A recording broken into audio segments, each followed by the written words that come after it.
Of Girl, Let's Talk here on Kaya 959. This is something that we're going to be doing every single last Wednesday of each and every single month, where we're going to bring a special woman in to just have a kiki, have a chat, and just break bread with us as the Girl Let's Talk community. Now, today's show, I want to dedicate to you, the girl who lost her girl, her mom.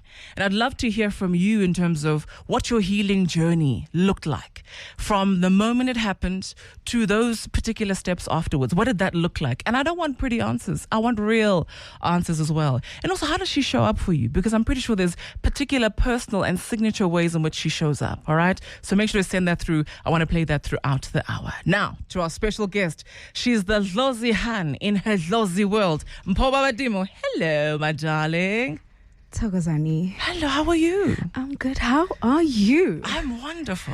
Wow, it's good to be back home. Nah. And you look so gorgeous. Thank you. You know what? It's actually been 2 years, now that I think of it, since you last were on air, at least. Yeah. With Ubisting, right? Mm-hmm. I had an interview with her 2 years ago. Yeah. And I'm just curious, Mpho Wa Badimo, 2 years ago versus now, what's the difference? Growth. Hey, in which areas? In every area. I've evolved so much. I've become such an amazing, phenomenal woman. And from the girl that was last year, I've evolved beautifully. Yeah. Sure. I know you also shaved your hair. That's also something that's different. But you are judging me. You see, I want to talk about judging. that. I'm just saying that I know you're part of the Chiskop gang officially. Jonga, I'm part of the Chiskop gang. Uh-huh. It feels so liberating. Yeah. It feels so good to just walk out and, you don't care in the world. You know what I mean? There's something about our hair that is so much power. Yeah. And when we shave off our hair, we shave off the trauma, the pain, and everything that comes with that, depending on what you've been through. So for now, I'd be a Chiskop girl for a while because, there's just this freedom of just experiencing with not having any hair. Also, it's stress-free as well, because now when you go to an event, you're thinking hair or no hair. And you can also see your face that I've confirmed Jonga, without hair. But if you cannot survive the Chiskop, you are not the girl that you think that you are. If you don't know, now you know. 2 boys now? What's that like? Boys. Motherhood is such a beautiful journey. I do not want to lie. There are days where like, God,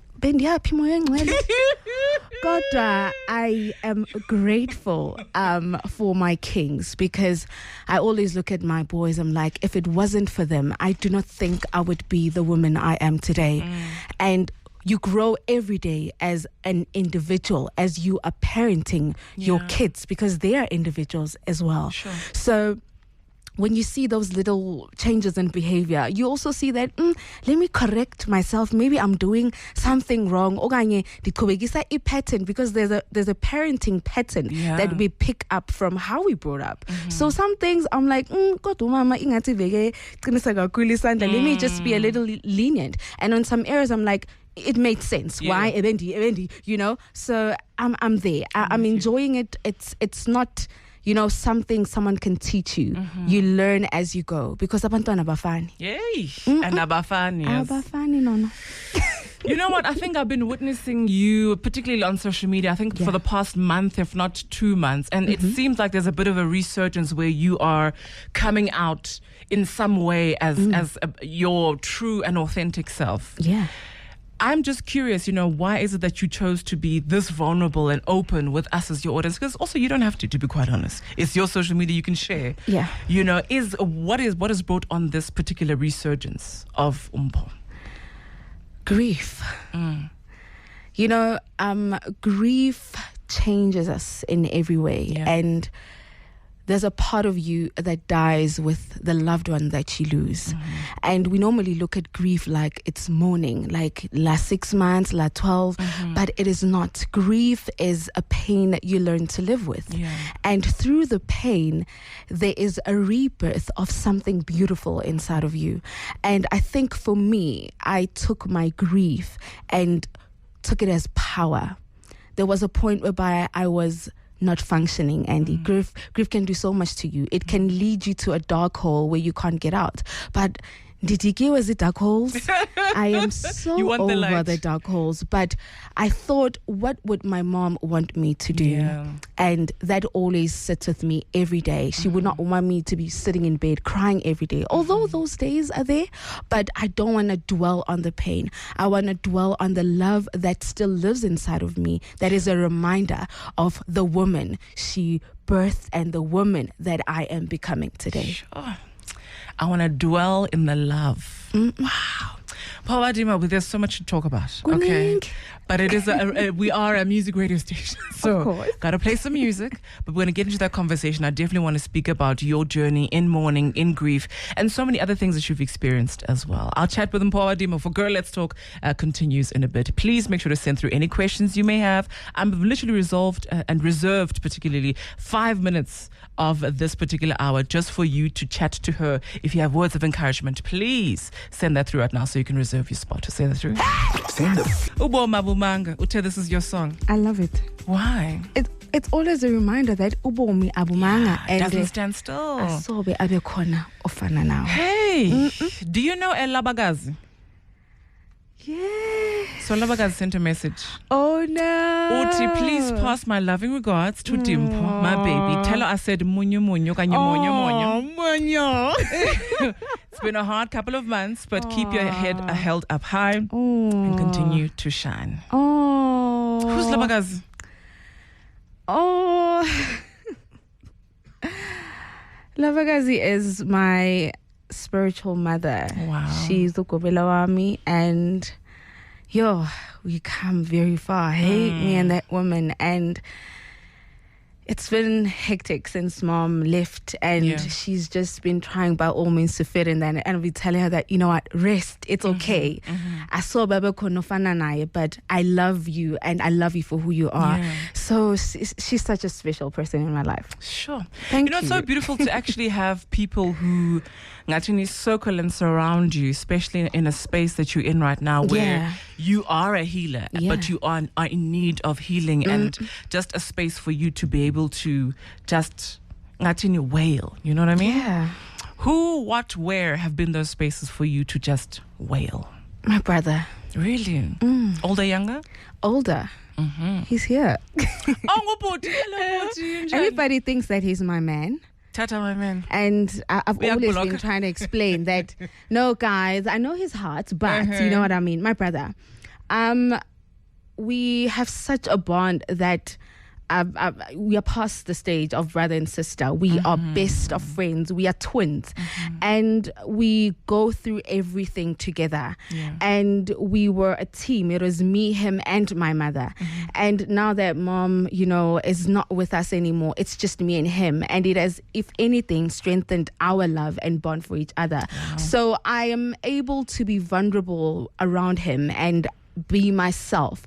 And also when I tell him that today I'm not feeling okay, he gets it. Sometimes I don't even have to tell him, but he's everything to me. He's everything. I don't want to lie to you. And I've not been in a good space since mom passed, and he hasn't as well. And that's where we learned to balance each other's energies. Where I am strong, he became the weak person. When I am weak, he's stronger. Yeah. And we that's how we forged forward in this grief, because I do not want to lie. Sigeza ukoko, umalume, yinja, all of these things, but it is not like a mother. Umuntu okuzele wakuletha emhlabeni. Once your mom passes, you feel like you're just floating about with no connection or gravity that's holding you down. And it can take a while for you to find your feet, And we commonly say that you don't know the loss and the pain of losing a mother until you lose your own. And that's where the chat is different. Sure. I wonder now, because losing a mother, it feels personal, but I think once you're in the mourning process and even planning for it as well, you realize the loss is not just yours, and specifically for your two boys as well. What conversations are you having with them, because they're also lost now, their grandmother? The conversations these days are very beautiful because every time we go to bed and pray, you know, my firstborn child, Uzweli Banzi, he'll be like, oh, Mom, can I say the last part of the prayer? And then he'll be like, yes, we're praying for Gogo where she is to be a very good angel to us, and she's going to come back and watch over us. And I love that because it has shown that we have evolved as parents. We are no longer in that age where kagusolekile umntu ekhaya yethu hasuthetha ngaye and tontoni. So now I love that my kids know what has happened, and although when it happened, it was not a beautiful scene. Everybody, even my kids, were there, but now I'm watching them heal through my healing, because when I was down and not being able to do anything, I mean, and the grief, you can even I was no good, yeah. Sure. I couldn't even wake up, feed my kids, bath my kids. I was very forgetful. It was tough. I didn't think I'd actually make it out of it. I would spend literally Monday to Monday crying, weeping, and it's so hard. It feels like you're in a movie. But I realized that every time my kids see me in this state, they are not going to understand what is grief and mourning. And I do not want the pain that I have be projected towards them, that they do not experience them not having a grandmother anymore, whereas I am there. So I think it was just a road of learning to share the love. Sure. Yeah. And also to share the pain. Yeah, as to well. share the pain. Oh, okay. I've got Lorraine who has her experience of grief, because we're really dedicating this particular hour to the girl who's lost her mom as well. So take a listen. I just want to agree, Mpho, to say that grief and the pain that you learn to live with, because you're constantly reminded how you wish your mom was here. Whether to go drop the kids off, whether to give her a call and get advice, whether it's to just have a moment. You know, when your mom is alive, I always say, make the memories, because when they're not there anymore, it's a void that can never be filled by anything or by anyone. So for me, I can talk about it. I can talk about her. And I can tell you now, like Mpho said, it's a pain that never goes away, but rather one that you learn to live with. So true. Sure. I've been seeing on your social media, particularly your YouTube, you've been sharing your particular journey within the grief. What made you brave enough to even want to share that? It was because I saw that grief is not spoken about enough, especially in our Black communities. Yeah. We see people, you know, after a long time, you know, they start reacting towards grief, you know, but omunye is a drug addict, omunye is this, not understanding that when they were in their grieving stage, they were told, you know, those things. And we do not understand that as people, we are different. Some other people are able to walk the journey of grief immediately after the loved one is no more, or after the funeral, or after the mourning period. And after, it hits them years after that, oh no, I didn't grieve. Sure. So it's important to go through grief, because that love that's inside of you and that pain, that unexplainable pain, only you can understand, because they normally say that grief is in stages. And that was frustrating me, because I remember when it was the early days, I would go on the internet, grief is in stages. Yeah. But those stages, and they can come in a day, they can come in a week. You can literally go from being depressed to frustrated to being angry. You know, I was at a point where I did not want to hear anything and anyone that's talking about their mom online, or when I see moms in public, I'll be like, but why my mom namanga figanga lana? You know, it could have been, would have been, but that's how I'm saying it's a journey. Grief is a journey. It is not stages. It is not phases. It's a journey that you walk and you learn to understand it. It's different for everybody. Sure. All right, our chat with Mpho Wa Badimo continues in a bit. Here's a snippet of her detailing her experience within the grief, quite literally within. Dear diary, I'm back. And this time, I don't know how I feel. For the first time in a long time, I feel so empty. I feel like the world is empty. A few days before my birthday, my whole life changed. I can never really understand how everything changed. It's been a couple of days since we buried my mom, but I'm still questioning God. I'm still questioning everything. I still had questions. I feel I've been left in the desert to fend for myself. It's Sade with By Your Side here on Kaya 959. It's Girl Let Talk, the special edition with our special guest, Mpho Wa Badimo. I said to you when I played these two songs, I want to dedicate them to you. Lauryn Hill, Santana with Zion. That, of course, being her penning a song for her son, Zion, at the time. You being a mom as well, also venturing into, parenting two boys, dedicating that to you. Sade, By Your Side. I imagine this to be words that I'm pretty sure your mom is saying to you, that I'll be by your side. And I'm sure you know this. You're a spiritual human being. True. But the fact that she has left this earth, the song even says, you think I'd leave your side? You know me better than that. True. I'm going to be here. I'm going to be here. Power to that. Power to that. Let's go back to 6th of August. Mm-hmm. You lose your mom. Yeah. 3 days later, it is your birthday. Yeah. How do you celebrate that? Were you even cognizant of the fact that I'm actually experiencing my first without my mom? I was angry. No? I was very angry. I think nobody said anything to anybody that day. Sure. Although, a couple of people that were there was Titisa tried. I got 2 cakes on the day.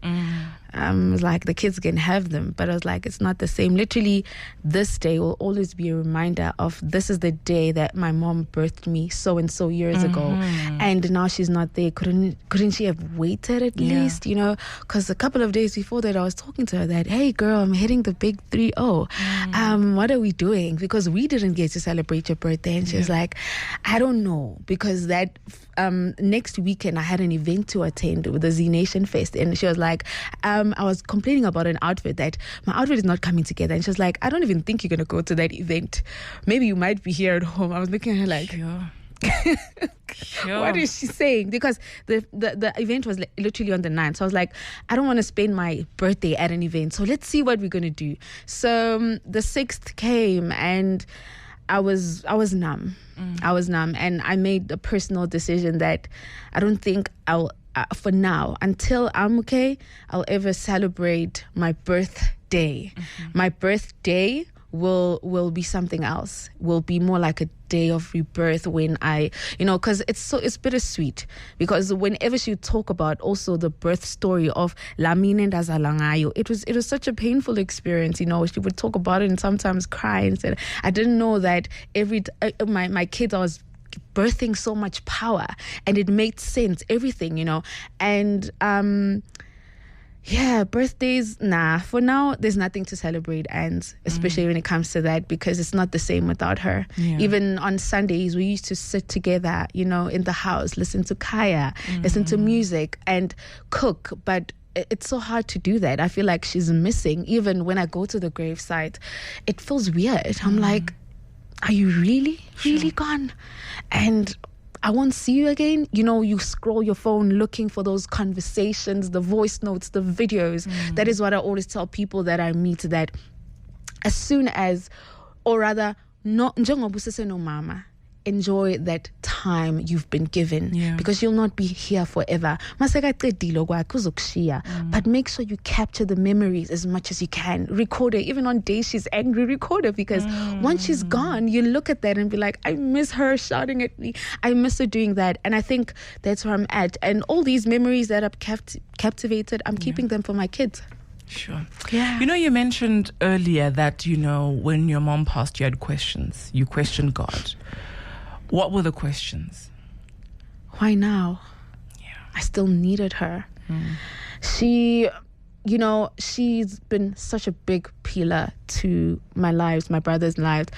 And I've always been accustomed, or rather used to having her around, and I'm not one of having friends. And same with her, we're each other's best friends. Sometimes when I would leave the house, I want to go and do this. She'd be angry sometimes. Oh, you're leaving me behind today. You're not taking me with you, because we got so used to each other. But it was too soon. I just had my second child. There's still a lot of things that we needed to do together. I was trying to also get her in better health, because it was just, something that happened very quickly. And we're trying everything that we could. And I felt like I was still trying. You could have actually waited. I was still trying, and even the day of death, everything happened so quickly, and it happened so quickly. And I will not forget that day, because we were leaving the house, rushing her to go to hospital. She didn't even want to go to hospital. I was telling my brother that, what, it's now or never. And on the way to the hospital, I just felt her fall on top of me, because my brother was driving, and I tried to push her, like, Mom, but when I touched her, she was just quiet. And we are with the kids in the car. Yeah. I remember my brother stopping the car, and in the middle of the road, and she tried, kulego mama kaphefumuli, kulego, and we tried, and I was telling her, let's rush to the hospital. He drove so recklessly, because I thought police are going to stop us and say, what's happening? And I remember my firstborn son saying, oh, Coco is normal. What is happening with Coco? The little one is crying. That day will forever replay in my head. And I guess I'll never heal from that at the moment. But seeing your mom lying in a mortuary, and it just changes you. Yeah. It changes you. I think part of it is, I would even say, poetic. Yeah. Morbidly so. Yeah. In that when you came into the earth, you came into the earth in her hands and in her arms. And then when she left in your arms as well. That is so painful. It is. It is. I guess nobody's ever prepared for that. Yeah. And that's why I say, and I mean, through my journey, through my story, I wish somebody can also find their journey of healing through grief, because you're not alone. Grief, grief is grief. People might act strong, like I'm doing okay, but at the end of the day, grief is grief. And yeah, loss changes us. It changes us. And I'll never forget that. That's why the little things. I would talk to my brother sometimes. The smells, like, the smells as a mortuary. The smells sehlahla. It smells santontona. Those things, they are just triggers of a reminder of what is there. Her perfume, and you just remember that this is what has happened. And at my age, I never imagined that there's our mama, it's another experience. In my head, I was like, Mom, you're going to be fine. She's going home. I was even doing her face, lipstick, perfume. But it's only when you get to the graveside and realize that this body is no more. And this body won't be coming back at home. And you learn to live with that. Grief is also quite a sobering thing in that it gives a very clear indication as to what's important, what's not, what should have space in your life, and what should not. True. So in this moment right now, a few months down the line, what is very clear for you in terms of what should have space in your life and also what should not? What should have space in my life right now is peace and love. I think we become so selfless as healers and think that we have to always continue to give ourselves, even when we can't do that anymore. And if there's anything, my mom was that person. She was very selfless. She even gave to situations and people that didn't reciprocate that love towards her. And she died with that aching yearning of, why aren't people not being in the same energy field as me? And unfortunately, abantu asfani. And I've learned that from her, and I've now taken her death as a seed in my life, and that I'm gonna yield the harvest of that, and that is love and peace, you know. And I don't think I will tolerate anything that doesn't give me peace or love, or doesn't make me happy, or doesn't bring me contentment. You know, I want peace, because at the end of the day, I went through a long period with my brother, and so only us understand what happened to us. So love and peace, and love and peace, honestly. All right, we'll continue our conversation in a bit. I want to take your questions as well as any comments you want to have, so make sure to send that through right now. Also, here's some of your experiences with grief as well. Since my mother passed on in 2021, we buried her Christmas year 2021. In terms of healing, I can't say I have healed or I'm healing. I'm still confused, I'm still hurt, I'm still lost. Maybe is the way she passed on. And another thing, in terms of her showing up for me, I don't see her showing up for me, except that it's most of the time when I dream of her, I dream of her like we burying her again. So I really don't know what that means. Maybe Mpho can tell as to maybe what does it mean, but you know what it means to be dreaming of somebody who just passed, and to be basically in that state of grieving. What in your assessment, what would you think that would mean? There are many explanations to that, because normally those are messages. When we dream, we get messages from our loved ones. So you get to analyze a situation. Maybe it's, you know, did they observe the mourning period, or maybe there's something that wasn't done properly post the death, you know. There can be many factors that contribute to that. So normally when you do not dream of a loved one, because I normally say there's a period, agufanani per person that passes on, that you wait before uwela uye matongweni. In the Western language, they say when you see the light, when you go into the light. But tina as abantu abesintu, we believe in umusowela, so we ihlozi. So there are rituals that are practiced from family to family, whereby they observe the 3 months, the 6 months, jan. So it varies with person to person. But I think ugogo, they have to look at the happenings post the death, and mhlampe umama, there's something she's trying to point out to them that wasn't done. Because even the smallest things, like you take impahla zomuntu ongasekho, what you do with the clothes post the death matters. Yeah. So you can't keep them forever, because you have to scatter the DNA. You can't burn them also. You know, you need to know how to maneuver that. So as soon as you're holding on to the whole wardrobe, Andy's still with you in the physical, and you are delaying her to cross over. So it's different strokes for different folks. But that's why I say, but we have to look at it in many spectrums, because we're just getting the skeleton of it. I have so many questions that I wanted to ask you, but time is not on our side. I'm judging you. I know. I do want to ask though, because I mean, for an individual who, you know, particularly has a particular cultural node or maybe a spiritual node, there's a prescription in terms of how your grieving and mourning process looks like. Yeah. For you, is that different? Because of course you have a particular and very niche spiritual node, Ungugoko as well. Did that look different for you?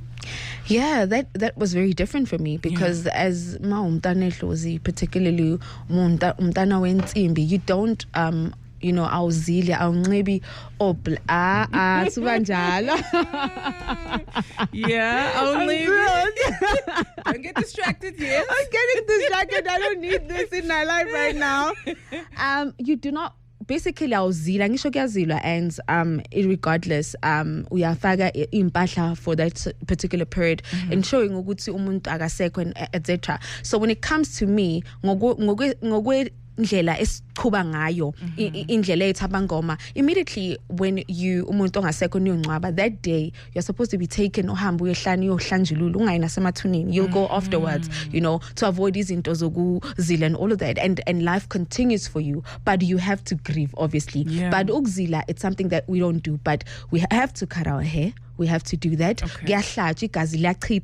And there are certain things ozenzayo, even in your space of work, and personally for wena kunemitho osuku uyisebenzisa just to help you throughout that period. So it was different for me because I was expecting that I'll be wearing black and if I get it don't touch been prepared because you know I was ready for that, but it didn't happen how I wanted it, and I understand because it is not of me, but I feel at least there's a better advantage because sinala data ingapheliyo and I'm able to connect no mama. So I'm looking forward to this month because it's her third 3 months kuthiwa ngesintu inyongo iyaqhabuka ngoku we are celebrating the rebirth ngoku seselilithonga and we're gonna slaughter for that. So it's one of those things that you look at death differently. You know, you have to also do the right things for them also in the afterlife, not just for you, because xa umkhulula ngokomoya nawe uyazikhulula njengoba uphila apha emhlabeni, and you make your life easier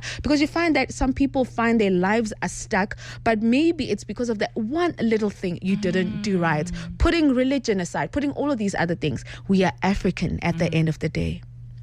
Speaking of celebration, I'm pretty sure in the midst of it, you didn't get to celebrate your birthday, which is why we have a cake here, right here for you. I feel like oh my word. Celebrating you on your 30th. It's a milestone birthday. It's a milestone. So we had to, as the Feel Good family, as Kaya 959, just to acknowledge this moment because it's a big milestone, turning 30. Yeah. You're a grown woman, okay? Saz knows you. Big girl now. Saz knows like Lalela and at this point. You know, and Sagwazuba.